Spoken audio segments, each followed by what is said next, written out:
काबिल तकरीम लाइक सद एहतराम हजरत मुफ्ती ज़हीरुद्दीन साहिब क़िबला, उनकी वालिदा मोहतरमा दुनिया से रुखसत हो चुकी हैं। इतना शानदार खूबसूरत मजमा है, इतने अच्छे उलमा हैं। पता नहीं प्यारो, आप लोगों में कौन ऐसा हो या इन लोगों में कौन ऐसा हो जिसकी अदाएं अल्लाह और रसूलुल्लाह को पसंद हो। चाहता ये हूं कि ऐसे वक्त पर दुआ कर ली जाए। आपके लिए भी दुआ करूंगा, पता नहीं अल्लाह किसकी कबूल कर ले। मौला परवरदिगार आलम, ए अल्लाह अपने हबीब के सदक़े में मुफ्ती साहब की वालिदा मोहतरमा की मग़फ़िरत फरमा दे, उनकी कब्र को बुक़्क़ा नूर फरमा, उनकी कब्र पर रहमत की बारिशें फरमा दे। मौला यहाँ पर जितने भाई हाजिर हैं या बहनें भी हाजिर हैं, उनके ख़ानदान, रिश्तेदार, अजीज़ व अक़रबा जो भी बहालत ईमान गुज़र चुके हैं, ए अल्लाह तू उनकी भी मग़फ़िरत फरमा दे। मेरे मौला परवरदिगार आलम, इस बस्ती पर तू अपना करम फरमा, रहम फरमा, फजल फरमा, सबके घरों में बरकतें और खुशहालियां अता फरमा। अभी बुखार चल रहा है, वायरस, डेंगू, बहुत फोन आते हैं, घर के घर बुखार में हैं। ए अल्लाह अपने हबीब के सदक़ा व तुफ़ैल सैयदना हुजूर गौसे पाक रदी अल्लाह ताला अन्हु के सदक़ा व तुफ़ैल मौला तो मुसलमानों को सबको बीमारी से महफूज व मामून फरमा दे। और फ़लस्तीन के जो मुसलमान ए अल्लाह परेशान हाल है, मेरे मौला तो उनकी मदद फरमा दे। मौला जितनी भी इबादत गाहें हैं, चाहे मस्जिद अक़सा हो या जितनी भी हो, मौला तू अपने हबीब के सदक़े में सबकी हिफाजत फरमा और दीन का बोलबाला फरमा। कलमा शरीफ पढ़िए मेरे साथ में, सब लोग पढ़िए, ला इलाहा इल्लल्लाह मुहम्मदुर रसूलुल्लाह सल्लल्लाहु तआला अलैहि वसल्लम। मिंबर शरीफ पर बड़े अच्छे अच्छे उलमा और शोरा हैं। इन हजरात से आपने नाते मनक़बतें सुनी हैं, अपने अपने अंदाज में पढ़ें, बहुत प्यारा पढ़ें, नौजवान है सब, अल्लाह बरकतें फरमाए। ये वो लोग हैं जिनकी मैंने नहीं, आपने नहीं, इन्होंने नहीं, बल्कि नबी ने खुद तारीफ की है। और नबी जिसकी तारीफ कर दें, नबी जिसको अच्छा बता दें, नबी जिसको बेहतर कह दे, तो उसको अब कोई खराब नहीं कह सकता।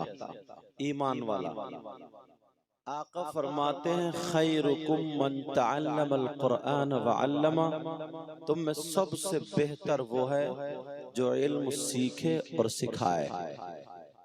तो ये वो लोग हैं जो कुरान सीखते भी हैं और सिखाते भी हैं, कुरान पढ़ते भी हैं और पढ़ाते भी हैं। अल्लाह ताला इन सब के इल्म अमल में बरकतें अता फरमाए। अब मैं शुरू होता हूँ और एक हदीस शरीफ से शुरू करता हूँ, और आप लोग अपने गिरेबान में झांक के देखना कि वाकई हम सही रास्ते पर हैं या कुछ हटे बचे चल रहे हैं। अल्लाह के रसूल सल्लल्लाहु ताला अलैहि वसल्लम इरशाद फरमाते हैं, इन्नल्लाह ला यंजुरु इला सुवरिकुम व अम्वालिकुम वलाकिन इन्नमा यंजुरु इला कुलूबिकुम व आमालिकुम। इसका मतलब समझो, इस हदीस का मैं बताता हूँ, और आका फरमा दे तो हक। आका फरमाते इन्नल्लाह ला यंजुरु इला सुवरिकुम, बेशक अल्लाह ताला तुम्हारी सूरतें नहीं देखता, तुम्हारी बनावट, सजावट, डेकोरेशन, तुम्हारा मालो दौलत, तुम्हारी मालो दौलत, तुम्हारा कर्र फर नहीं देखता। फिर क्या देखता है? वलाकिन इन्नमा यंजुरू इला कुलूबिकुम व आमालिकुम, अल्लाह ताला तुम्हारे दिल के हालात और तुम्हारे आमाल देखता है। क्या करता बोलो? आमाल देखता है। अब जरा सुनो, तवज्जो रखना इस बात पर, अपने अंदर गिरबान में झांक के देखना। इस हदीस का सहारा लिया, यहीं से मौजू बना, आगे बढ़ूंगा। अल्लाह ताला तुम्हारे आमाल पर नजर रखता है, उसको क्या पसंद है? अच्छे अमल। अब जरा इस तरफ से लेकर के इधर तक देखो, अल्लामा ज़मख़शरी फरमाते हैं, नेकियों के थोड़े रास्ते बताओ। सुनना चाह रहे हो? नेकियों के रास्ते सुनना चाह रहे हो? अल्लामा ज़मख़शरी फरमाते हैं, अगर कोई मस्जिद में जा करके थोड़ी देर बैठ जाए तो जितनी देर बैठेगा मस्जिद में जितनी सांसें लेगा, नमाज का वक्त भी नहीं है, कुरान की तिलावत भी नहीं कर रहा है, तस्बीह भी नहीं पढ़ता हो, इस हालत में खाली जा करके बैठ जाए, कुछ ना करे, अल्लाह के घर में बैठे खाली सांसें ले रहा है, तो अल्लामा ज़मख़शरी फरमाते हैं, मस्जिद में बैठने पर जितनी सांसें लेगा, हर सांस पर अल्लाह ताला उसे 400 नेकियां अता फरमाएगा। अल्लाह बरकतें फरमाए। कितनी नेकियां बोलो? अब इस तरफ से लेकर के इधर तक ईमानदारी से बताइयो, आपको कभी टाइम 24 घंटे में जरूर मिलता होगा, 10 मिनट, 15 मिनट, आधा घंटा।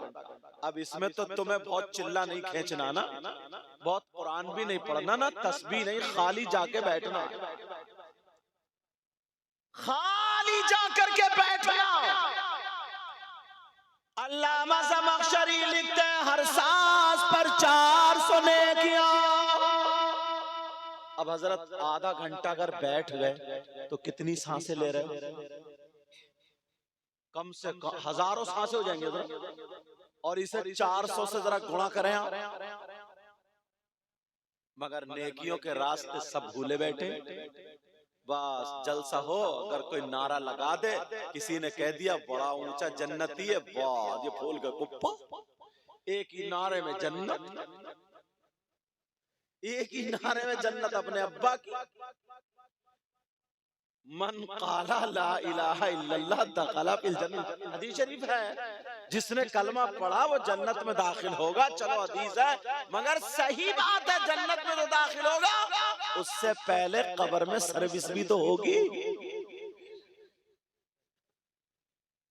अरे जरा सोचने की बात है, पहले सर्विस का भी तो इंतजाम कर लो। पहले जो कब्र में ठुकाई पिटाई डेंटिंग पेंटिंग सब होनी है,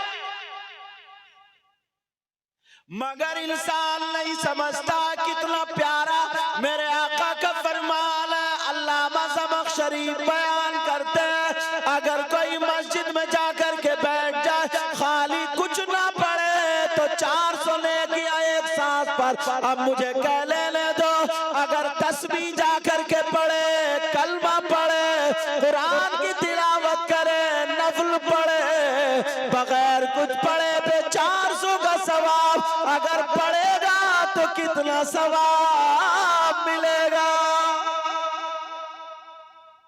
मगर आधा घंटा मिला नहीं और चारों चौराहे पे गप्पे लड़ाने गए नहीं। चौराहे ढूंढता, चौराहे नुक्कड़, जहां से फितने उठते हैं आजकल, जहां से तेरी मेरी बुराई होती है, बुराई पे आ जाए तो हजरत ये लोग इमाम तक को ना छोड़ें। सही बात, अपने अब्बा को ना छोड़े यार, पीर को ना छोड़े, आलिम को ना छोड़े। आधा घंटा जा करके तुम चौराहों पर गप्पे और कोई ना बूढ़ा बुजुर्ग ऐसा होता है, उसकी चिड़ होती है, चिड़। गांव में किसी को बैंगन कहने लगते हैं, बैंगन, किसी को भटा, किसी को आलू, किसी को धनिया, किसी को टमाटर, और खाता सबों में, पता नहीं क्यों चिढ़ता हो। अब लड़के उसके पीछे पड़े, ओ बैंगन, और मुंह इधर घुमा लिया। अब वो माँ बहन की गाली बकरिया, ये ठट्टे मारे ने मजा आ रहा। यार जरा सोचो तो यार, टाइम तुम इसलिए आए थे कि दुनिया में खाली वक्त गुजार रहे हो, खाली वक्त। और बाज बूढ़ा ना इतना बड़ा गलिया होता है, इतना बड़ा गलिया, इतनी बुरी जबान होती है हजरत उसकी, सूफी साहब, इतना बड़ा गलिया होता है, माँ की, बहन की, नानी की, पता नहीं किस किसी गाली है, और सब नौजवान हंसते रहते, ठट्टे मारते रहते, गालियों पे हंस रहे हैं। सोचने की बात है। ये सांस जो ऊपर को चली गई, एक बात बताओ, बड़ी प्यारी याद आ गई। मजानिउल अदब में जब सानिया जमात पढ़ा, उसमें आया इशारा, ये उलमा सब जानते, बड़ा इशारा मैं आसान करके बता रहा हूं। अल्लाह की हर इंसान के साथ दो नेकियां ऐसी हैं, अगर वो दो नेकियां हट जाएं तो इंसान का हाथ बेकार, आंख बेकार, कान बेकार, पांव बेकार। कौन सी दो नेकियां हैं ऐसी? सुनो, सारी चीजें बेकार, दौलत रह जाएगी, बीबी रह जाएगी, बच्चे रह जाए, सब कुछ रह जाएगा। दो अल्लाह ताला की नेमतें, नेकियां कहिए, अल्लाह ताला की दो नेमतें ऐसी है, इंसान के साथ में हमेशा रहती है। मगर कितने बड़े नाशुक्रे हो, अगर कोई मुझे गले में हाथ डाल दे तो कहते शुक्रिया, समझे। और अगर ज्यादा इंग्लिश आती है ना, इंग्लिश, तो अब तो बड़ा आसान है, किसी के गले पे पांव रखकर रगड़ दो, और जब वो कहते सॉरी, निकल जाओ, कुछ नहीं कहेगा।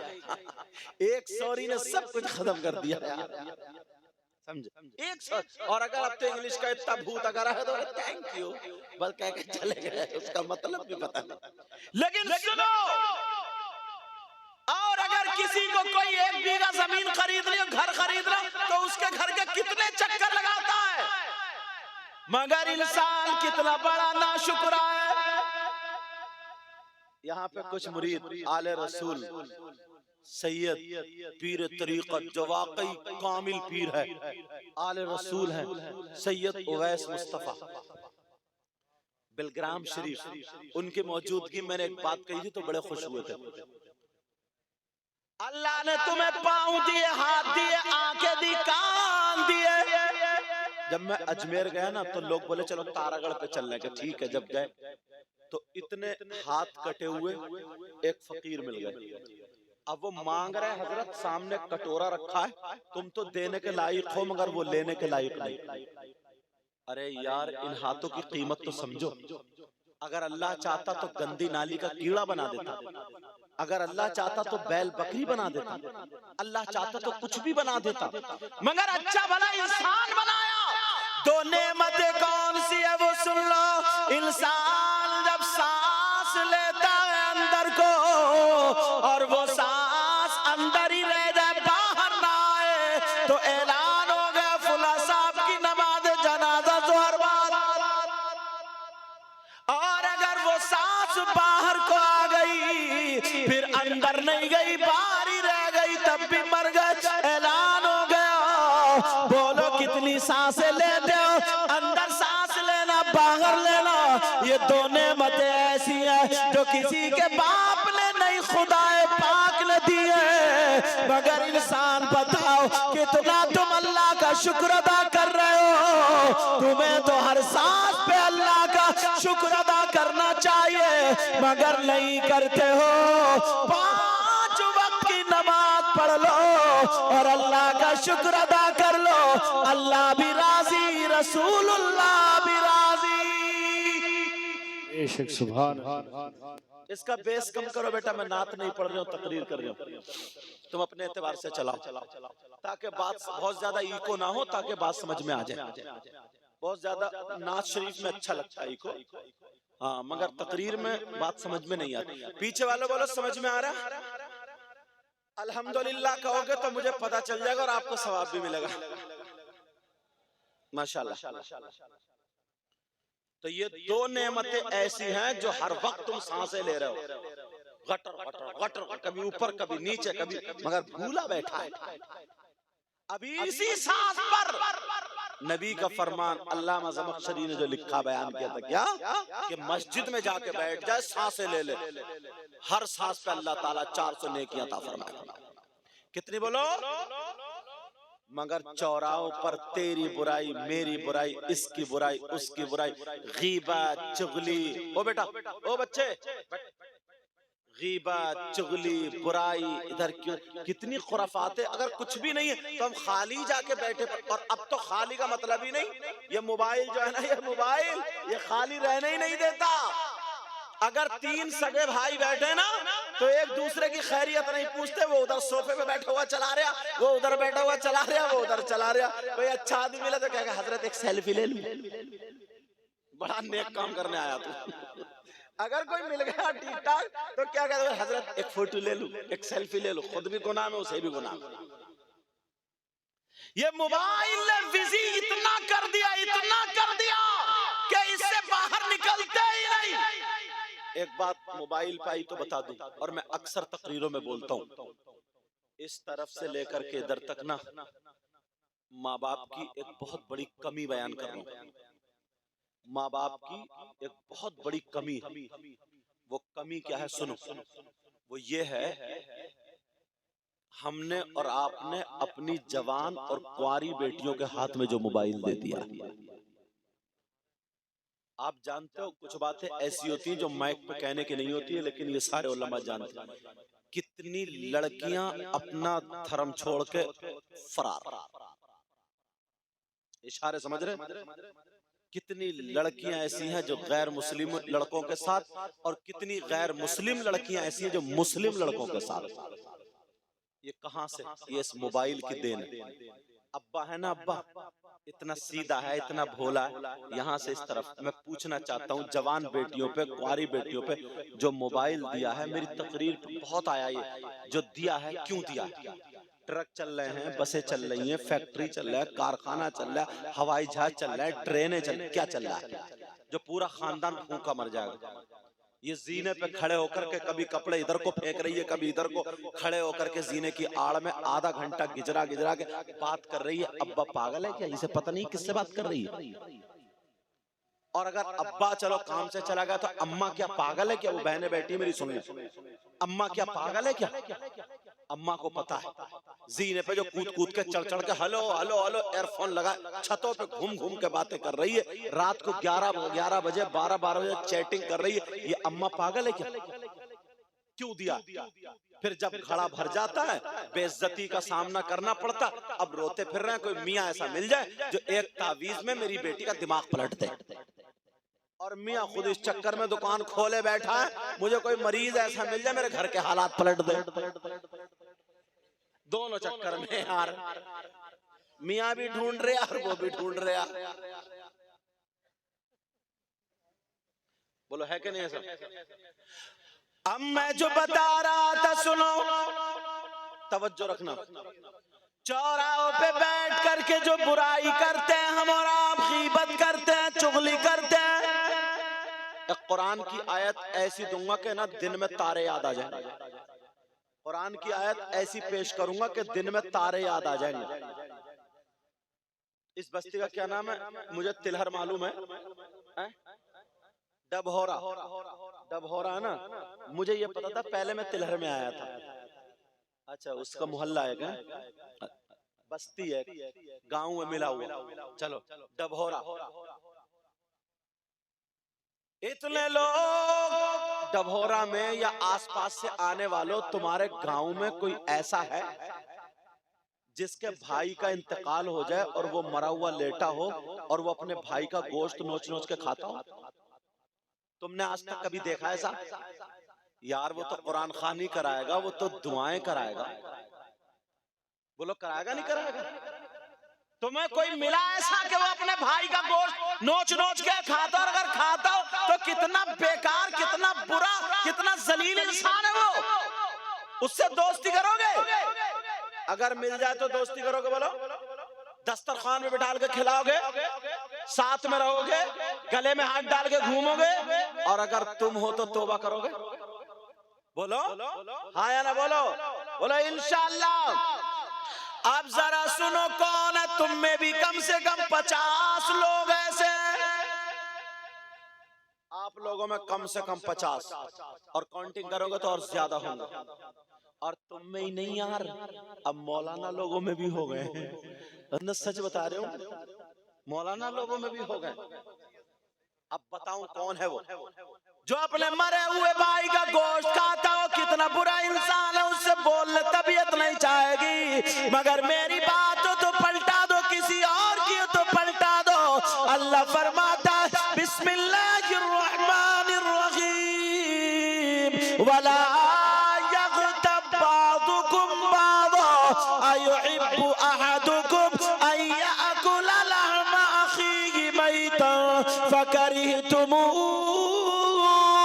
अल्लाह फरमाता अगर आपस में कोई एक दूसरे की गीबत करता है, चुगली करता है, पीठ पीछे बुराई करता है, ऐसा है जैसे मरे हुए भाई का गोश्त खाना। क्या कुरान गलत हो सकता है? बोलो कुरान गलत हो सकता क्या? अब कितने लोग गीबत करते हैं? 50 से भी ज्यादा। हम में भी अगर कोई मुकर्रिर, कोई मौलाना, कोई शायर, कोई पीर मिला, घंटों उसी पे ही बुराइयां चर्चे चल रहे हैं। कोई अच्छा आलिम मिल जाए, उससे कोई मसला नहीं पूछेंगे, कोई दीन की सलाह नहीं लेंगे, उसके तजर्बात हासिल अपने अंदर नहीं उतारेंगे, समझे? उससे बरकतें, फयूज, इज्जत, ये सारी चीजें खत्म हो गई। पूरी दुनिया गलत हो सकती है मगर अल्लाह का कलाम गलत नहीं हो सकता। अल्लाह फरमाता अगर कोई गीबत करता है, ऐसा है जैसे मरे हुए भाई का गोश्त खाने वाला।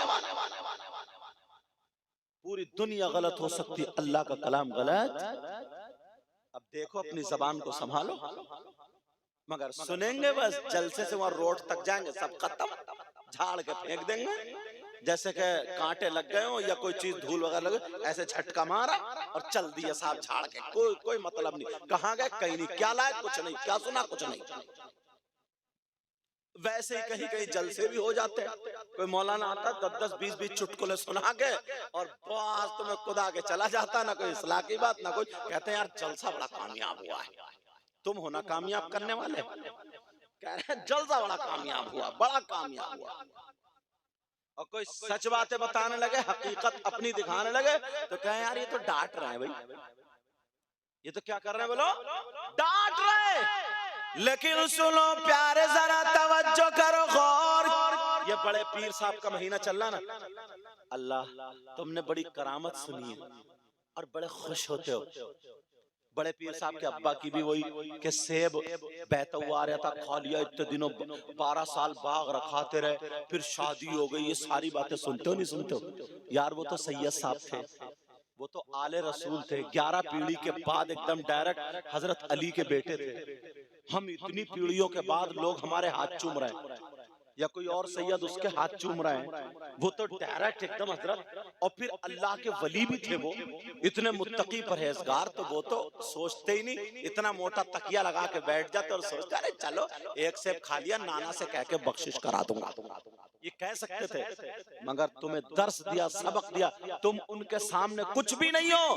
मगर बताओ दूसरों के कितने लुक़मे खाए, बताओ दूसरों का कितना माल खाया, बताओ जिसका लिया उसका दिया ही नहीं। और हद तो ये है ना हजरत, छोटी छोटी चीजों पे पकड़ होती है। नीयत इतनी खराब हो गई है, इतनी खराब। नाजिम साहब निजामत तुम्हारी बहुत प्यारी है, नीयत इतनी खराब हो गई, इतनी खराब। अगर 2 किलो छुआरे ना, 2 किलो छुआरे किसी भले आदमी को बांटने दे दो, बांटने शादी के टाइम पे, निकाह के टाइम पे, तो एक ऐसे झुदाली भर के ले इधर को, ले बच्चों, और दूसरा अपनी जेब में। ये इसका ईमान है। पकड़ेगा और क्या कर, लो लो लो, अपने को देगा तो निकल ले, और उसे हट हट हट हट, उधर को लूट रहे हो क्या? जब तुम 2 किलो छुआरे ईमानदारी से नहीं बांट सकते हो तो अल्लाह तुम्हें बादशाह कैसे बनाएगा? अल्लाह तुम्हें प्रधान कैसे बनाएगा? अल्लाह तुम्हें चेयरमैन कैसे? तुम 2 किलो में इंसाफ नहीं कर सकते तो पूरे गांव का फैसला कहां से करोगे? बोलो, सोचने की बात है यार। ये बड़े बड़े अच्छे अच्छे लोग इसमें फेल है। तुम्हारे यही फरीदपुर है, इधर है, इधर ही वो रोड पे जो मस्जिद है, वहां की बात बता रहा हूँ, है ना रोड पे मस्जिद। असर का टाइम हो रहा था, नमाज का टाइम था, मैंने कहा चलो गाड़ी रुक भाई, नमाज पढ़ने।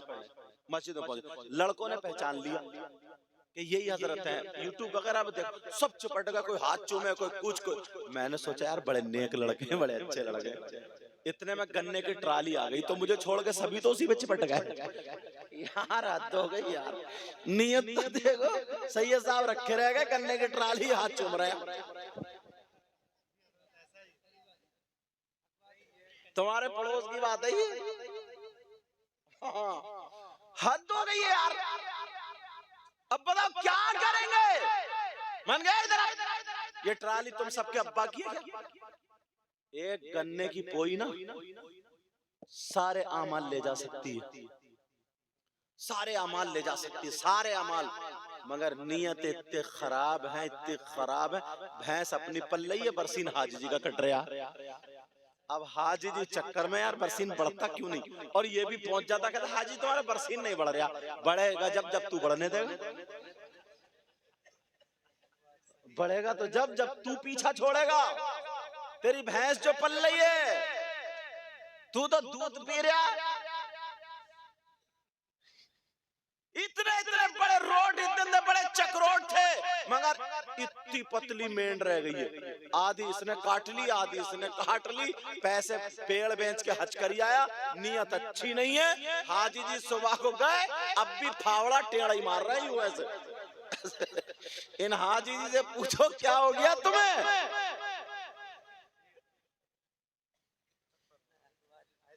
अभी भी फावड़ा टेढ़ा ही मार रहा, टेढ़ा।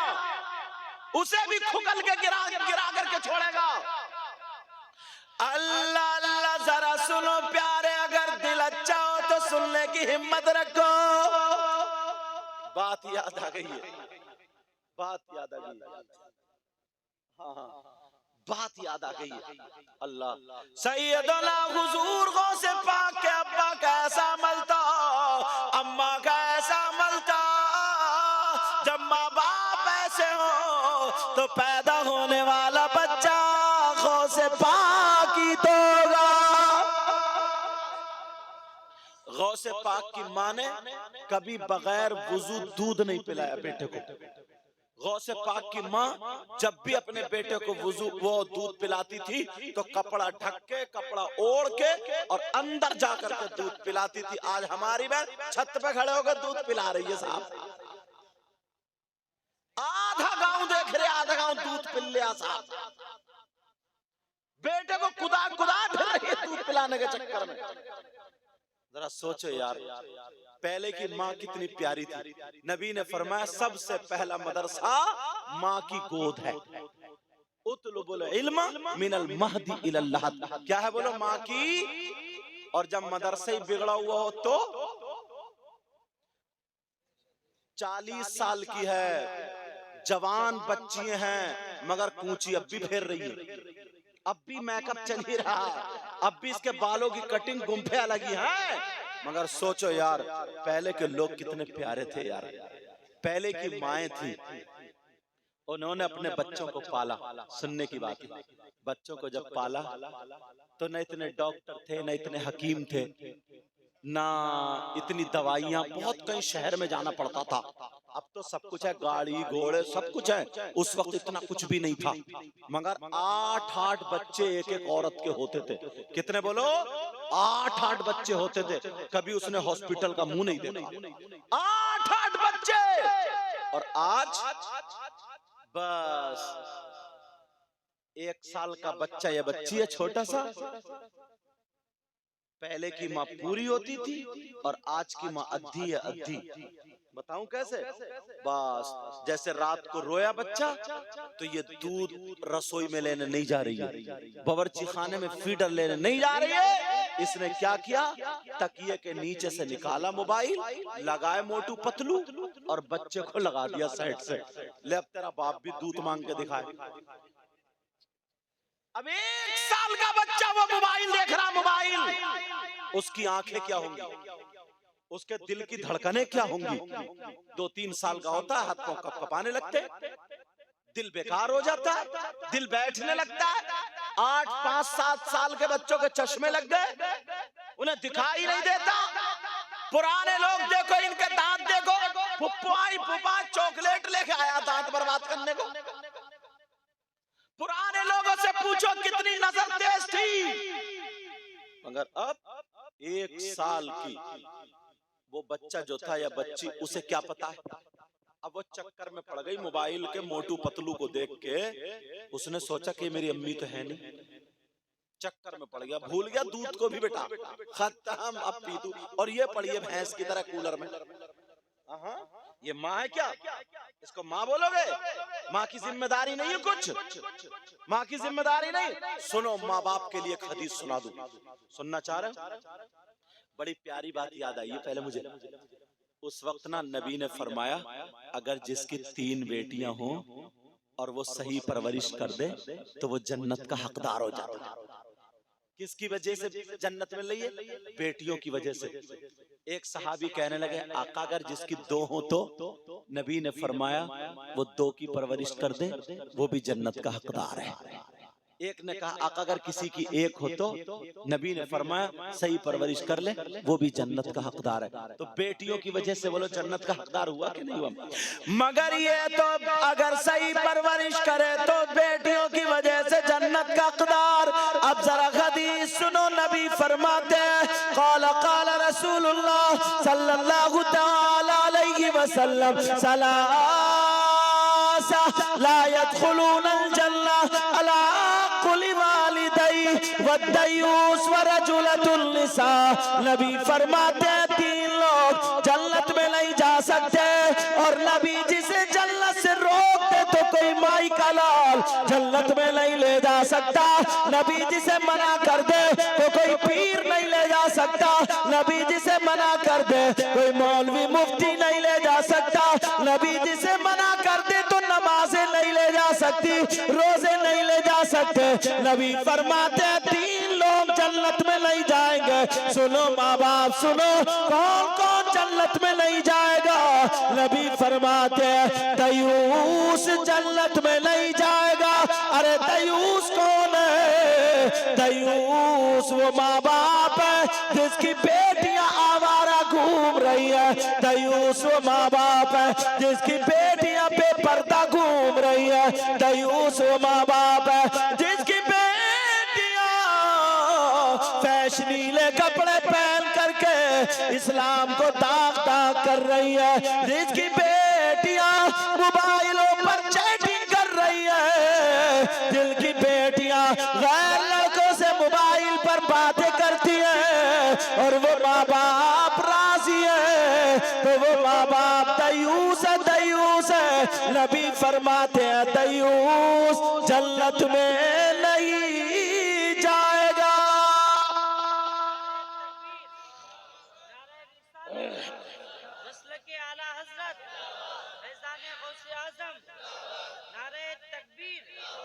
अब नमाज से पहले तुम्हें बेटियों को देखना होगा, समझे? सारे काम से पहले किसको देखना होगा? बोलो, बेटियों को देखना होगा। मगर किसकी? सब मुंह फैला के मुंह फाड़ के कह देते हैं यार माहौल बहुत बिगड़ गया, जमाना बहुत बिगड़ गया। किसी ने पूछा कहाँ बिगड़ गया? तो बोले देखो ना, शादी में 50 औरतें एक भी संभल का दुपट्टा नहीं ओढ़े। इनसे ये पूछो कि ये जो आई है शादी में, ये अमेरिका से आई होंगी? इंग्लैंड से आई होंगी, यूरोप से आई होंगी, अफ्रीका से आई होंगी, अम्स्टर्डम से आई होंगी, ग्लासगो से आई होंगी, कहीं विदेश से आई होंगी। नहीं, ये हमारी तुम्हारी बहन बेटियां हैं, हमारी तुम्हारी बच्चियां हैं। ये माँ बाप की जिम्मेदारी है। ये कहने से पहले पड़ोस में बाद में देखना, मोहल्ले में बाद में देखना, बस्ती में बाद में देखना। हर माँ बाप की जिम्मेदारी है पहले अपनी बेटियों को देखे, अपने बेटों को देखे। अल्लाह फरमाता है या अय्युहल्लज़ीना आमनू कू अनफुसकुम व अहलीकुम नारा, ऐ ईमान वालों अपने आप को और अपने घर वालों को जहन्नम की आग से बचाओ। ये किसकी जिम्मेदारी? ये किसकी जिम्मेदारी? बेटा मैं समझ, ये किसकी जिम्मेदारी? ये माँ बाप की जिम्मेदारी। इस माँ को पता नहीं है मेरी बेटी दुपट्टा ओढ़े नहीं ओढ़े, इस बाप को पता नहीं है मेरी बेटी दुपट्टा ओढ़े नहीं ओढ़े। अल्लाह, तुम जानते हो हालात, तुम्हें पता है प्यारो। ये मोबाइल अपनी बेटियों से लेना होगा। अगर इन्हें देनी होगी ना तो दीनी किताब देनी, इस्लामी किताब देना। किसी धर्म में, किसी मजहब में, किसी भी मजहब में ऐसी औरत नहीं है जिसने आज तक कोई वली पैदा किया हो। किसी मजहब में नहीं सिवाय मजहब इस्लाम के। हमारे मजहब में औरत का ये मकाम है, अगर पैदा करने पे आती है तो कभी गौस पैदा करती है, कभी गरीब नवाज पैदा करती है, कभी हसन हुसैन जैसा पैदा करती है, अरे कभी बाबा फरीदुद्दीन पैदा करती है, कभी हजरत निजामुद्दीन पैदा करती है, कभी फखरुद्दीन पैदा करती है, कभी ज़ियाउद्दीन पैदा करती है, कभी साबिर बाग अलाउद्दीन पैदा करती है। किसी की औरतें ऐसी, मगर ये औरतें कौन थी? ये औरतें कुत्ते भौंकाने वाली नहीं थी, ये औरतें चुटिये लहराने वाली नहीं थी, ये औरतें अपना सीना और जिस्म दिखाने वाली नहीं थी, ये औरतें फैशनीले कपड़े पहनने वाली नहीं थी, ये औरतें गैर मर्दों से बातें करने वाली नहीं थी, ये औरतें बेहयाई पर उतरने वाली नहीं थी, ये औरतें इस्लाम को दाग दाग करने वाली नहीं थी, बल्कि ये औरत थी। अगर खाती ये औरत थी तो ढंग फातिमा का होता, पीती ये औरत थी ढंग फातिमा का होता, चलती औरत थी ढंग फातिमा का होता, बैठ उठती औरत थी ढंग फातिमा का होता। ये वो औरत थी शाम को सोती थी तो कुरान पढ़ के सोती थी, सुबह को उठती थी तो कुरान पढ़ती थी। मगर कहां, खाली लड़कियों की गलती नहीं है, कुछ लफंग लड़के भी ऐसे। आप जानते हैं ऐसा लगता है जैसे इनके घर में माँ बहन नहीं है। बस बालों में कंगा लगा लिया, बाल कटवा लिए जैसे गधा चढ़ गया, गालों में गड्ढे पड़ गए, आंखें तैरा रही हैं, कूलों पे गोश्त नहीं है, पैंट निकल गई, हाथ डाल के उचका छतों पे को चकरिया, अब टकरिया छतों पे को। शर्म नहीं आती क्या? और बात बात हेलो क्या खाया क्या पिया अपनी अम्मा से पूछ लेता। शर्म आनी चाहिए। दूसरे की बहन बेटी की इज्जत उछालोगे ना तो अपनी बहन बेटी की भी खबर ले लेना। दूसरे के लिए कुआं खोदोगे ना तो पहले तुम गिरोगे उसमें, तुम। ये बात याद रखना। ये नौजवान अगर शादी में जाएगा ना बात बात लफंगा तो उधर ही खड़ा होगा जिधर से लड़कियों का गुजर है। बात पैंट पहन ली, बाल काट ली, उल्टी सीधे कंगा लगा लिया, मुंह में गुटखा भर लिया या सिगरेट पी ली, खड़े हो गए दो चार उचके जैसे बड़े, या लानत बरस रही है इनके चेहरों पर। किसी की भी बहन बेटी जा रही है उसको तक रहे हैं, उसको तक रही है। और वो तो हमारी बहन बेटियों मोबाइल इतने आ गए, उनकी शर्म या गैर वो भी ठिला के जा रही है। गंदा माहौल बना दिया। नबी के अभी जुलूस निकला था, मालूम है तुम्हें? आका का जुलूस कितना पाकीज़ा जुलूस होता है यार, कितना प्यारा होता है। नबी के जुलूस से अच्छा कोई जुलूस हो सकता है क्या? कितना पाकीज़ा। मगर नौजवान है जुमले ऐसे बोलते हैं कि दिल चीर के रख देते हैं। जा रहा जुलूस में, चलता चला जा रहा, जैसे ही छत पे लड़की खड़ी हुई देखी, बस वहीं पे कूदने लगा, नाचने लगा, इतनी जोर जोर से चीख रहा कि देखो ये है मेरे नबी की शान, बच्चा बच्चा कुर्बान ऊपर को देख रहा ताकि किसी की आंखें मुझ पे टकरा जाए, आंखों से इशारे हो जाए। तुझे शर्म नहीं आती है नबी के जुलूस में? अब ईमानदारी से बताओ, ये नौजवान जो कूद रहे हैं, ये नबी की मोहब्बत में कूद रहे हैं या इनकी रगों में शैतान? रगों में शैतान है। देखते नहीं हो फलस्तीन के क्या हाल है? तुम्हें किस लिए पैदा किया गया था? तुमने क्या काम किया, क्या तीर मारा? तुम्हारा आलम तो ये होता कि तू खाता तो तेरे खाने की अदा बोलती नबी नबी, तेरे पीने की अदा बोलती नबी नबी, तेरे चलने की अदा बोलती नबी नबी, तेरे सोने की अदा बोलती नबी नबी, तेरी हर हर धड़कन बोलती नबी नबी। जिधर से गुजर जाता लोग कहते वाह, जब गुलाम नबी ऐसा तो फिर इमामुल अंबिया कैसा? तेरे हालात ये होते कि चेहरे पे दाढ़ी होती, सर पे टोपी होती और मस्जिद में जाकर के नमाज पढ़ता होता, जब मौका पड़ता इस्लाम पे अगर आ जाती तो मैदान में निकल के आ जाता और ये कहता 10 तो 10 दरिया भी न छोड़े हमने, पैरे जुल्मात में दौड़ा दिए घोड़े। तुम कहां कह सकते हो? तुम्हारे अंदर हिम्मत ही नहीं। तुम तो आधे पहले ही मर चुके हो, आधे से ज्यादा। कितने लड़के अपने, कितने बाप अपने लड़कों को लाते कि सही है साहब दुआ कर देना कि इसका लीवर खराब है, 18-20 साल का इसका लीवर काम नहीं कर रहा, लिव 52 पी रहा है, इसका लीवर काम नहीं कर रहा। इन पुराने लोगों से पूछो, इन्होंने निरा रेता और पानी पिया फिर भी पथरी नहीं हुई है, और तुम्हारी किडनी भरी पड़ी है पथरियों से। ऐसे हालात, यही वजह औरतों की भी यही मामला। मगर नौजवानों तुमसे बातें कर रहा हूं, क्या तुम्हारी जिंदगी यही है? तुम इस दलदल से निकलना नहीं चाहते हो? बस किसी लड़की से किसी औरत से बात कर ली, उसी में फंस के रह गए, उसने SMS लिख दिया खुश हो गए, गलत SMS रो रहे बैठा हुआ कोने में मजनू पागल कहीं का। तुम मर्द बन मर्द, काम कर काम, पढ़ने वाले जो स्कूल है वो स्कूल टॉपर बनो, इंजीनियर बनो, डॉक्टर बनो, समझ में आ रही है? और जब मदरसे में पढ़ने वाले वो भी कामयाब हो, और अगर मदरसे और अब स्कूल का पढ़ने का वक्त नहीं तो काम सीखो, खाली मत घूमो, काम सीखो। अगर 4 पैसे होंगे ना तो कुछ भी तुम काम कर सकते हो। तुम्हारा मकान अच्छा हो, तुम्हारे पास गाड़ी हो, तुम्हारा एक शान हो, तुम्हारी बात हो, मगर क्या है बस दोस्तों से छीन छीन के गुटखा खा लिया, इससे खैनी खा ली और इससे क्या खा लिया। अब जब थोड़ा सा बड़ा हो गया, अम्मा अब्बा देने नहीं लगे, खाने की आदत पड़ गई, किसी की मोटर खोल ली, किसी का नल खोल लिया, किसी की कार के बैटरी चुरा के ले गया, किसी के धान मल लिए, किसी की बकरी खोल ली। यही काम रह गया तुम्हारा। 15-15 साल के लड़के नशा करने लगे, कोरेक्स पी रहा, कोरेक्स नशे के कैप्सूल खा रहा, कैप्सूल। तुझे इसलिए पैदा किया गया था, इंजेक्शन लगा रहा, पिंचर जोड़ने वाला ट्यूब जो होता है साइकिलों से लगा जला जला के सूंघता फिर रहा, सूंघता। सिगरेट पीने लगा, छोटा सा बच्चा 15 साल का बच्चा, तेरी उम्र सिगरेट पीने की है क्या?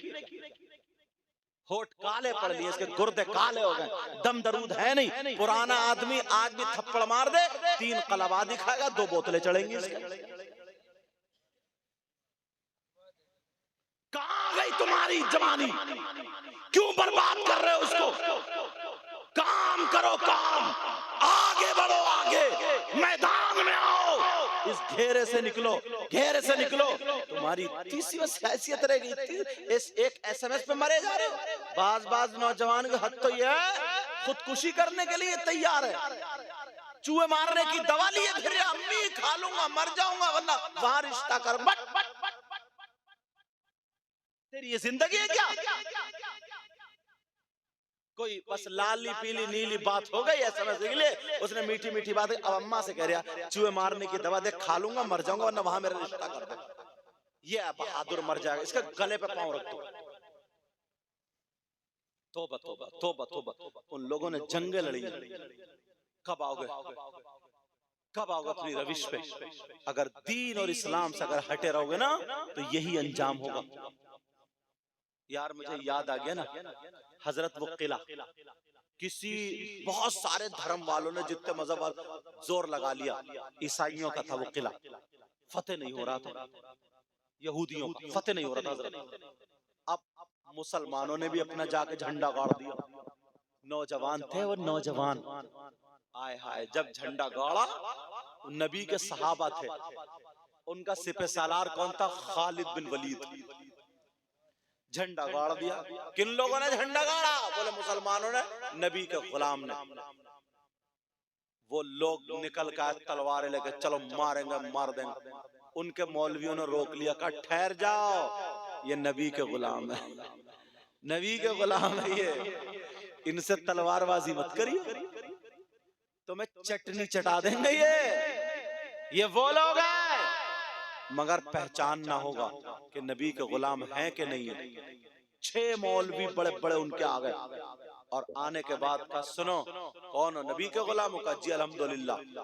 कहा हम तुम्हारे हवाले किला कर देंगे, मगर हमारी 3 शर्तें। कहा क्या? कहा 2 अभी बताएंगे, एक बाद में। कहा क्या? कहा तुम सुबह को सूरज निकलने के बाद तकरीबन 8-9 बजे हमारा ये जो किला है, किले के इस दरवाजे से इस दरवाजे तक पैदल निकल जाना, ठीक है? फिर वहां से हमारी जो बाजार है, जो मार्केट है, उस बाजार और मार्केट में इधर होते हुए बस आ जाना। तो बस इतना सा काम। बोले हाँ ठीक है। बोले ठीक है। अब चले गए वो। ये आपस में मशवरा कर रहे हैं, या तो ये किले में हथियार रखेंगे, हमें घेर के मारेंगे, आदमी बुलाएंगे, किले में हमारा हिसार हो जाएगा, घेर के मारेंगे। तो खालिद बिन वलीद ने कहा था, हम तो निकले ही अपनी माँ का दूध बख्शवा करके हैं कि अगर बच गए तो गाजी, मर गए तो शहीद, मगर इस्लाम का झंडा गाड़ दिया तो गाड़ दिया। का ठीक है। अब ये रात भर कुरान की तिलावत करते रहे, सोने के टाइम सोए, सुबह फजर में उठे। खालिद बिन वलीद ने तकरीर की, कहा सुनो,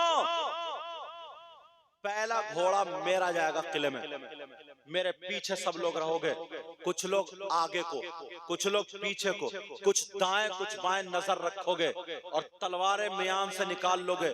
अगर कहीं से तीर आ जाए, तलवार आ जाए, तुम पे वार हो, तो मेरा इंतजार मत करना, टूट पड़ना, दिखा देना हमारे अंदर भी ईमान की ताकत क्या, दिखा देना। जब इतना कहा, ठीक है।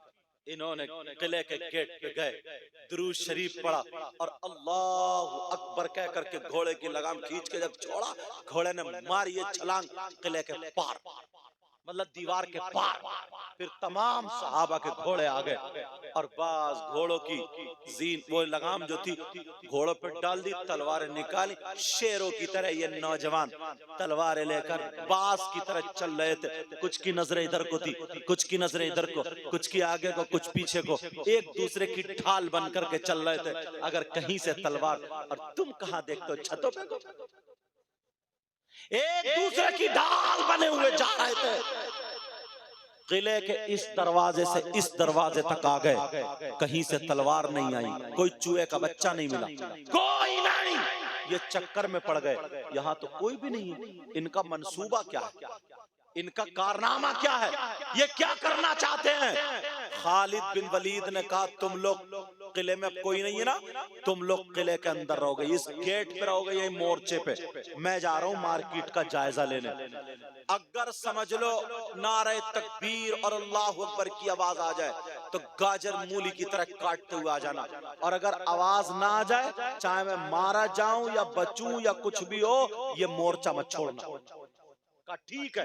एक दूसरे का कहना कितना मानते थे, तू सगा भाई सगे भाई का कहना नहीं मानता। बाजार में पहुंचे, जैसे ही बाजार में गए, अल्लाह समद, खालिद बिन वलीद ने मार्केट में देखा, कोई नहीं था, मगर वहां एक करिश्मा था। क्या करिश्मा? जवान जवान लड़कियां उन्होंने सजा करके खड़ी कर दी थी। वो लड़कियां जो जूड़े बनाती हैं, जूड़े खूंटों की तरह, सुन ले, जो आगे को चुटियां करती हैं वो सुन ले, जिनके ये गले खुले रहते हैं वो सुन ले।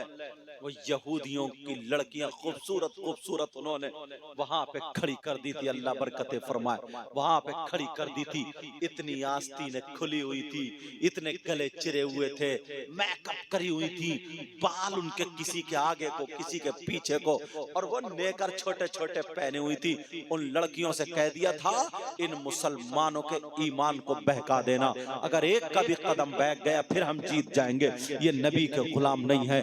अल्लाह, उन लड़कियों ने कहा छोड़ दो हम पे, हमें तो बड़े बड़े राजा महाराजा देखने के लिए तरसते हैं, हम तो वो हैं कि अच्छे अच्छे का कदम बहका देते हैं। मगर क्या पता था ये नबी के गुलाम है, ये नबी के सहाबा हैं, तू भी नबी का गुलाम बन जा। अब देख जरा, जब उन्होंने देखा, खालिद बिन वलीद ने देखा, फौरन वापस आ जाते हैं। जैसे ही वापस आए अपने भाइयों से कहा सुनो, आज जंग जो है वो ताकत की नहीं है, आज तलवार की नहीं है, दाव पेच की नहीं है, का फिर काय की है, का कुव्वत और हिम्मत की नहीं है, का फिर काय की है। कहा आज तो तुम्हें अखलाक नबी दिखाना होगा, किरदार नबी दिखाना होगा, आज तुम्हें ये दिखाना होगा हमारी रगों में दीन इस्लाम है। उन्होंने बताया लड़कियां सजा के खड़ी हुई हैं, तुम्हारा इंतजार कर रही हैं, लड़की खड़ी है, मगर तुम भी दिखा देना हम नबी के गुलाम हैं, हमारा कदम नहीं बैठ सकता है। वो ही लड़कियां फैशन करके खड़ी हुई है। हजरत खालिद बिन वलीद आगे आगे चले, ये सहाबा पीछे पीछे जा रहे हैं, मगर तलवारें फिर भी हाथ में थी। लड़कियों ने जब इन नबी के गुलामों को देखा, जैसे ही देखा लड़कियों ने सीटी बजाना शुरू कर दिया है, लड़कियों ने तालियां बजाना शुरू कर दिया है, लड़कियों ने एक दूसरे को धक्का देना शुरू कर दिया है, लड़कियों ने इठलाना शुरू कर दिया है, लड़कियों ने अपने पांव बजाना शुरू कर दिया है, लड़कियों ने अपने कपड़े हिलाना शुरू कर दिया है, लड़कियों ने अपनी चुटियां लहराना शुरू कर दिया है, लड़की टेढ़ी बेड़ी घूमना शुरू हो गई है, आंखें उल्टी सीधी चलाने लगी है। मगर इन नौजवानों ने उनकी तरफ आंख उठा करके नहीं देखा। लड़कियां ताली बजा रही है, एक दूसरे का जिस्म पकड़ रही है, मेरा इशारा समझ गए होगे, बहनें बैठी हैं, मगर इशारा समझ जाना, एक दूसरे का जिस्म नोच रही है, एक दूसरे के जिस्म से खेल रही है, ताकि इनकी नीयत खराब होने लगे, एक दूसरे के कपड़े फाड़ना शुरू कर देती है वो आपस में। मगर ये नबी के गुलाम थे, ये नबी के गुलाम थे, उन्होंने दिखा दिया, उन्होंने दिखा दिया वो कोई और होगा जो अपना ईमान दे देगा, नबी को चाहने वाला, नबी पर जान दे देगा।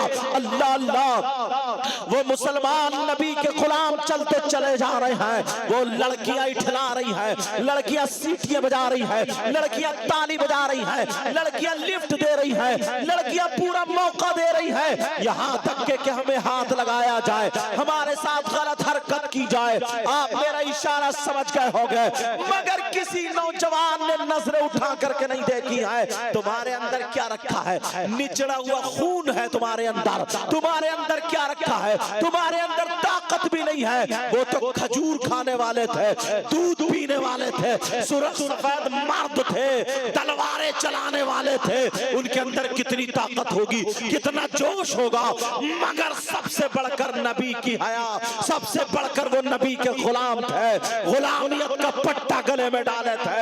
अब जरा सुनो प्यारे, चलते चले जा रहे हैं, इन नौजवानों ने नजरें उठा करके भी नहीं देखा, लड़कियां सीटियां बजाते बजाते थक गई हैं, लड़कियां अपनी हरकतें करते करते थक गई हैं, लड़कियां एक दूसरे का गोश्त नोचते नोचते थक गई हैं, एक दूसरे के जिस्म से खेलते खेलते थक गई है, मगर इन नौजवानों ने नजरें उठा करके नहीं देखा। ये नौजवान जब उन लड़कियों से पार गुजर जाते हैं तो उन लड़कियों ने कहा मुसलमानों, ये बताओ क्या दुनिया में हमसे भी ज्यादा कोई खूबसूरत है, दुनिया में हमसे भी ज्यादा कोई अच्छा है, दुनिया में हमसे भी ज्यादा जो तुम्हारी नजरों में बसा हुआ है, हमसे भी ज्यादा हसीन है?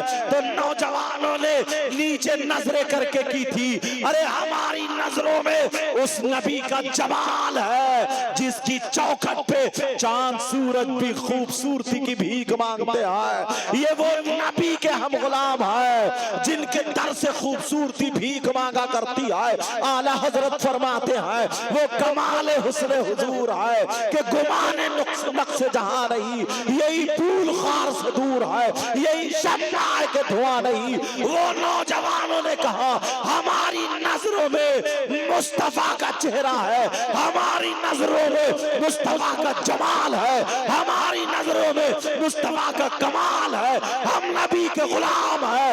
लड़कियां बोली हमें बड़े बड़े देख के फिसल जाते हैं, हमें बड़े बड़े देख के हमारी तरफ को नजरें उठाते हैं, हाथ लगाने के चांस चाहते हैं। अरे तुमने हमें घास नहीं डाली है, कहा हमारे नबी ने हमारी घुट्टी में पिलाया है। हम तुम्हारी इज्जत बहनों की तरह करते हैं, औरतों की इज्जत जानवरों की तरह नहीं करते हैं, इंसानों की तरह करते हैं। जब इतना कहा तो कहो जाने वालों बाद में जाना, हम अपना जिस्म ढक रहे, हमें कलमा पढ़ाते चले। नारे रिसालत मसलके आला हजरत हसनो हुसैन का दामन, हुजूर गौसे पाक दामन, सैयद मुकीमुर रहमान का दामन। नारे तकबीर, नारे रिसालत। सुनो प्यारे, ये थे नबी के गुलाम और तुम अपनी बहन बेटियों की तरफ तक रहो। मुसलमान की बच्ची तुम्हारी बहन नहीं हुई? बोलो क्या यार कल्चर पाया है। आज इस जलसे से ये हिदायत लेकर के जाना। बोलो आज के बाद कोई किसी की बहन बेटी को तो नहीं तकेगा? बोलो नमाज की पाबंदी करोगे, बुराइयों से बचोगे, अच्छाइयों की तरफ आओगे। बस हुजूर गौसे पाक का थोड़ा सा जिक्र हो जाए। सैयदना हुजूर गौसे पाक रदियल्लाहु ताला अन्हु। अल्लाह अब्दुल हक मुहद्दिस देहलवी लिखते हैं, बड़ी प्यारी बात आ गई समझ जहन में। अब्दुल हक मुहद्दिस देहलवी लिखते हैं कि बड़े पीर की खानकाह में भी ना लोग झाड़ू मारते मारते वली हो गए यार। वो मकाम है, झाड़ू मारते मारते जूती संभालते संभालते वली हो गए। एक शख्स बड़े पीर की खानकाह में खिदमत करते थे, उनका नाम शेख अहमद अल बारिकी आता है। सीरत गौसे पाक पढ़ेंगे उसमें ये मिलेगा। क्या नाम आता है उनका? शेख अहमद अल बारिकी। उनका काम क्या था? गौसे पाक के मेहमानों को लोटे से वुजू बनवाया करते थे। किससे वुजू बनवाया करते थे? लोटे से। उनका नाम लोटे वाले बाबा रख दिया। उनका नाम लोटे वाले बाबा, इसी से मशहूर होगा लोटे वाले बाबा, लोटे वाले। एक दिन उनमें और जूते वाले बाबा में दोनों में डिस्कस हुई। बोले यार बड़े पीर साहब के यहाँ कोई एक दिन ठहरता नहीं है आके। बड़े पीर साहब नजर डालते, किसी को वली बना देते, किसी को कुतुब बना देते, किसी को अब्दाल बना देते और कहते हैं वहां दीन का काम करो, वहां करो, वहां करो। हम इतने दिनों से लोटा लिए घूम रहे हैं, हमें कुछ नहीं बनाया। लग रहा अपनी किस्मत में है नहीं कुछ, चलो यहाँ से निकल चलते। मगर अल्लाह वालों से मोहब्बत किया करो। अब दो वली आए गौसे पाक की बारगाह में।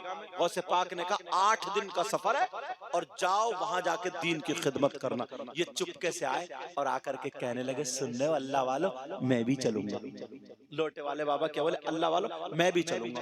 बोले तुम क्या करोगे? तुम तो यही जो भी काम करते हो हमें पता नहीं तुम क्या काम करते हो, यहीं रहो। बोले नहीं मैं भी चलना चाहता हूँ। बोले चलिए। उन्होंने बड़े पीर साहब को नहीं बताया और चल दिया। जैसे ही चले, बड़े पीर साहब को बताया नहीं उन्होंने। अल्लाह एक दिन हो गया, एक रात हो गई, 24 घंटे चला चल चला चल चला चल। 24 घंटे के बाद बोले क्या भूखा ही मारोगे क्या मुझे? 24 घंटे हो गए खाना नहीं खिलाया अभी तक। अच्छा। उन्होंने जो था एक अल्लाह वाले ने दुआ की, दस्तरखान आ गया खाने का। तीनों ने बैठ के खाना खा लिया। अल्लाह अब बड़े खुश हुए। फिर चलते रहे 24 घंटे के बाद फिर भूख लगी। बोले मुझे खाना चाहिए। फिर दूसरे अल्लाह वाले ने दुआ की, दस्तरखान आ गया। फिर खुश हुए, खाना खा लिया। तीनों ने बैठ के खाया, अल्लाह का शुक्र अदा किया, चल दिए। चलने के बाद अब जब तीसरा दिन हुआ, फिर 24 घंटे के बाद बोले खाना चाहिए। ये दोनों बोले सुनो, इन्होंने भी दुआ कर ली, दस्तरखान आ गया, मैंने भी दुआ कर ली, दस्तरखान आ गया, अब तुम्हारी बारी है। लोटे वाले बाबा फंस गए, बोले अब मैं क्या करूं? बोले तुम्हारी बारी, अब तुम्हें दस्तरखान मंगाना होगा। लोटे वाले बाबा बोले यार ये तो वली है, इन पे तो गौसे पाक की नजर पड़ गई, और मैं तो इतने दिनों से लोटे पे था, मुझ पे तो कुछ भी नहीं, अब क्या करूं? मगर चालाक बहुत थे, उन्होंने कहा ठीक है दुआ करता हूं। उन्होंने दुआ क्या की? बोले ऐ अल्लाह, इन्होंने जिस वली का वास्ता दिया है उसी वली के वास्ते से तू मुझे भी खाना दे दे। फिर उनकी तरफ इशारा किया दिल दिल में, ऐ अल्लाह, इन्होंने जिस वली के वास्ता दिया है उस वली के वास्ते से मौला खाना दे दे। तो 2 दस्तरखान आ गए, एक के बजाय कितने आ गए बोलो? 2 दस्तरखान। अब वो दोनों वली बोले हमने दुआ मांगी तो एक आया, तुमने दुआ मांगी 2, ये बताओ तुमने क्या दुआ मांगी, किसका वास्ता दिया? अब इन्हें नाम पता हो तो ये बताएं। अब फिर फंस गए, नाम पता नहीं, तो उन्होंने कहा मैं बाद में बताऊंगा, पहले तुम बताओ, जब ये बताएंगे तो नाम मालूम हो जाएगा। तो इन्होंने बताया सुनो, हमने सोचा गौसे पाक की खानकाह में एक खादिम है जो लोटे से लोगों का वुजू बनवाता है, उसको लोटे वाले बाबा बोलते हैं। उस पर बड़े पीर की कितनी मर्तबा नजर पड़ी होगी, तो वो कितना बड़ा कामयाब हो गया होगा। हमने उसका वास्ता दे करके उसके वास्ते से खाना मांगा था, तो अल्लाह ने दस्तरखान भेज दिया था। उन्होंने कहा कि अल्लाह ने, मैंने भी ये दुआ मांगी थी, तो अल्लाह ने दस्तरखान भेज दिया। तो इनकी आंखों में आंसू आ गए और कहने लगे भाइयों सुनो, ये गौसे पाक का करम है, मुझे पता नहीं था, इतनी नजरें डालती है, लोटे वाला बाबा कोई और नहीं है, यही है जो तुम्हारे सामने। कितनी मर्तबा गौसे पाक की नजरें करम पड़ी।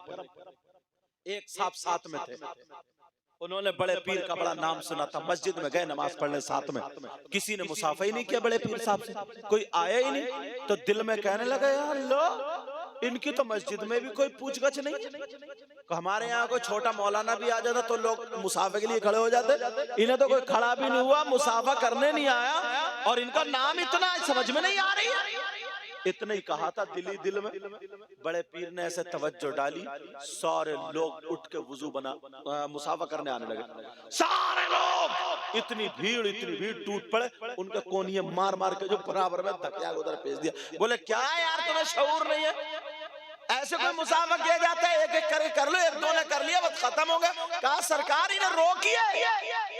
बड़े पीर बोले वाह मियां, मना भी खुद ही करते और कहते भी खुद ही हो। कहा पहले दिल में कह रहे थे कोई मुसाफा करने नहीं आता, आगे तो कह रहे रोको, फौरन कदमों पे गिर गए, मुझे पता चल गया आका आज के बाद नहीं। अल्लाह। एक शख्स का बेटा अपाहिज था, पांवों से बेकार, हाथों से बेकार, दिमाग से बेकार। किसी ने कह दिया बड़े पीर की नजर करम डलवा तो बेड़ा पार। उसने सोचा क्या करूं, तो बेटे की वजह से उसने सोचा लाओ बड़े पीर की दावत कर दूं। उसने सारे पीरों की, उनकी बड़े बड़े शेखों की, मौलवियों की दावत कर दी, और बड़े पीर के यहाँ दावत करने पहुंचा। हुजूर सरकार आपके यहाँ दावत है, मगर दिल में यह था बेटा ठीक कराना। बड़े पीर ने जब चेहरा देखा समझ गए, बोले चलो ठीक है, अगर खाने की दावत आते तो इनकार कर देना, आज किसी और की दावत है, इस वजह से मैं तुम्हारे यहाँ दावत में आऊंगा। दस्तरखान लग गया, सारे लोग बैठे, बड़े पीर साहब भी आ गया। बड़े पीर साहब शुरू करते थे ना, तभी सब शुरू करते थे। दस्तरखान लगा, अब जैसे ही दस्तरखान लगा, बड़े पीर साहब बैठे। अब सब इस चक्कर में है यार ये शुरू करे तो हम भी करें, अच्छा कौरमा रोटी या जो भी होगा वो सब। अब इधर राल टपक रही है। अब बड़े पीर साहब बैठे। उनका बेटा एक संदूक में उन्होंने बंद करके रख दिया था। अपने बेटे को बुलाया बड़े पीर साहब ने, कहा बेटा इधर आओ। एक शागिर्द को बुलाया जिनका नाम अली बिन हयती का, इधर आओ। कहा वो कोने में संदूक रखा, उठा के लाओ। यार वहां बैठे बैठे देख लिया, और उसके अंदर बेटा पाई जो देख लिया, कोने में संदूक रखा, उठा के लाओ। वो दोनों उठा करके लाए, वजनीला था, उठा करके लाए और बोले यहाँ सामने रख दो। जैसे ही रखा, अपने बेटे से कहा खोलो। अब सब लोग चक्कर में, यार खाने को देर हो रही, क्या कर रहे हैं बड़े पीर साहब। खुलवाया तो उसका बेटा अपाहिज था, ऐसे बैठा हुआ था उसी के अंदर। बड़े पीर साहब ने उसके सर पे हाथ रखा, बोले अल्लाह के हुक्म से ठीक हो जा, उठ जा। लड़का ठीक हो गया, उठ के बैठ गए, निकाला तो चलने लगा। बड़े पीर साहब बोले हम चल रहे हैं, कदमों पे गिर गए सब लोग। वो गिर गया घर वाला, हुजूर खाना खा लीजिए। बोले नहीं, खाना नहीं। बोले क्यों सरकार, मैंने दावत करी थी। बोले झूठ मत बोलो, झूठ मत बोलो, तुम जो दावत करने आए थे, बेटे को ठीक कराने की दावत करने आए थे, और मैं भी इसीलिए आया था। मेरी दावत हो गई, खाना खाने ये लोग आए थे, इन्हें खाना खिलाओ, हम तो चले। दिल के हालात, बड़े पीर जाना करते थे, बड़े पीर जाना। और एक बात और बता दूं, तुमने ये सुना होगा ना कि बड़े पीर साहब 70 मुरीदों के यहाँ दावत में गए थे, सुना नहीं सुना? तो सोचते होगे ना, पता नहीं कितनी टांगे खाई होंगी, कितने लाते खाई होंगी, कितने मुर्गे खाए होंगे, कितना बड़ा पेट होगा जो 70 जगह आदमी खा ले एक ही दिन में, एक ही टाइम में। एक वक्त में अगर तुम्हें 70 जगह खिला दे तो पेट है, इंडिया गेट है। जरा सोचो, कोई पकड़ा जाए ना तो बोले गौसे पाक का मुरीद हूं, उन्होंने भी तो 70 जगह खाई थी। मगर सुनो, ये गौसे पाक का करम। वो बड़े पीर साहब ने तकरीर की थी कि मेरे नबी, मेरे नाना हर अपने गुलाम चाहने वाले की कब्र में हाजिर होते हैं। कहाँ हाजिर होते हैं? कब्र में। अब बड़े पीर ये कह के चले गए, तो मुरीदों में ये बात छिड़ गई। बोले यार, मरने वाले हजारों और नबी अकेले, और एक टाइम में कितने लोग मरते हैं? सैकड़ों मरते हैं। और आका अकेले एक ही वक्त में, एक ही टाइम में, कोई मदीने में, कोई मक्के में, कोई हिंदुस्तान में, कोई पाकिस्तान में, कहाँ मरे, एक ही टाइम में नबी सबकी कब्रों में कैसे पहुंच जाते हैं, ये बात समझ में नहीं आई। तो किसी ने कहा, बड़े पीर ने कह दिया तो कह दिया, मान लो, तुम्हें समझने की क्या जरूरत है। कोई कुछ कह रहा, कोई कुछ कह रहा, कोई कुछ कह रहा। इतने में बड़े पीर साहब आ गए, बोले क्या बात है? सब चुप हो गए, डर के मारे किसी ने बताया नहीं, सब चुप हो गए। मगर बड़े पीर साहब से कहा छुपा लो, वो समझ गए। उन्होंने तवज्जो डाल दी, रमजान का महीना था, तवज्जो डाली। एक दावत करने गए, हुजूर इफ्तार की दावत मेरे यहाँ, बोले कबूल। दूसरे गए, बोले कबूल। तीसरे गए, बोले कबूल। चौथे गए, कबूल। 70 मुरीदों के यहाँ इफ्तार की दावत थी। तुम्हारे यहाँ इफ्तार एक ही टाइम में होती है? एक वक्त में 70 मुरीदों के यहाँ दावत थी। बड़े पीर साहब सबके यहाँ इफ्तार में एक ही वक्त में गए। खाया क्या था? एक खजूर के 4 टुकड़े करते थे, इधर दे दिया करते थे, इधर आगे इधर, और अपना गुठरी बजती थी, गुठरी की चोंच पे नमक लगा के चूसा और रख दिया। 70 जगह ये मामला था। बड़े पीर साहब चले गए। अब जब शाम हुई, तरावी के टाइम जब पहुंचे लोग, तो एक कहने लगे, बोले आज मेरी किस्मत इतनी बुलंद है कि बड़े पीर ने आज मेरे साथ में इफ्तार किया। दूसरा बोला, ओ छत गिर जाएगी, झूठ मत बोले, बड़े पीर तो मेरे घर थे। तीसरा बोला, तुम दोनों बेवकूफ हो, मेरे यहाँ थे। चौथा बोला मेरे यहाँ, पांचवा बोला मेरे यहाँ, छठा बोला मेरे यहाँ। फिर हंगामा। फिर इतने में बड़े पीर साहब आ गए, बोले क्या बात? सब चुप हो गए। बोले नहीं हुजूर कुछ नहीं। बोले फिर भी तो। एक आदमी थोड़ा मन चला था, कहने लगा सरकार माफ कर दियो, बात कहना चाह रहे हो। बोले हाँ। बोले हुजूर ये आपके मुरीद हैं मगर बड़े झूठे हैं। बोले क्या मतलब? बोले सरकार आप खुद बताओ, आप मेरे घर थे ना? वो भी कह रहे हैं। बोले आप मेरे घर थे, और ये कह रहे हैं मेरे घर, ये कह रहे हैं मेरे घर, ये कह रहे हैं, सब झूठ बोल रहे हैं। जब इतना का बड़े पीर मुस्कुराए, बोले तू भी सच्चा, ये भी सच्चे। उनसे कहा तुम्हारे यहाँ थे? कि जी। तुम्हारे यहाँ थे? कि जी। कहा सुनो, मैं इसलिए मैंने ये किया, सबके यहाँ पे गया। कल जब तुम मस्जिद में मेरे नाना के बारे में ये गुमान कर रहे थे कि नाना सबकी कब्रों में कैसे पहुंच जाते हैं, तो मैंने तुम्हें दिखा दिया, जब नवासा 70 मुरीदों के यहाँ पहुंच सकता है तो फिर नाना क्यों नहीं पहुंच सकते? दावत में जाने का मतलब ये था, तुम्हारी तरह बिरयानी कोरमा तोड़ना मतलब नहीं था। बहुत सारे लोग समझ लेते हैं ना कि बहुत कोरमे तोड़ने के लिए गए होंगे। एक टाइम में जाने का मतलब, एक वक्त में जाने का मतलब दिखाना यह था कि जब नवासे का ये आलम है तो फिर नाना का आलम क्या होगा। आज के बाद प्यारो अपने आप को संभालो, बुराइयों से बचो, अच्छाइयों की तरफ आ जाओ। नौजवानों कुछ करो और नमाजों की पाबंदी करो, गीबत, चुगली, बुराई सारी चीजें खत्म कर दो। मैंने कुरान की आयत पढ़ी थी, कुल इन्नल फज़ला, ए महबूब फरमा दो बेशक फज़ल, फजीलत, शराफत बियदिल्लाह, अल्लाह के हाथ में, युतीही मन यशा, जिसको चाहता है वो अता करता है। गौसे पाक को अल्लाह ने फजीलत अता फरमाई है, वो जिस वली को चाहे, सारे वली किसी भी सिलसिले के हों वो वली है, वो हमारे सर के ताज है। तुम्हें किसी वली की तौहीन करने का कोई हक नहीं बनता है। अल्लाह मुझे भी अमल की तौफीक अता फरमाए, आपको भी। कलमा शरीफ पढ़े, ला इलाहा इल्लल्लाहु मुहम्मदुर रसूलुल्लाह व मा अलैना इल्लल बलाग। अस्सलामु अलैकुम व रहमतुल्लाहि व बरकातुहू।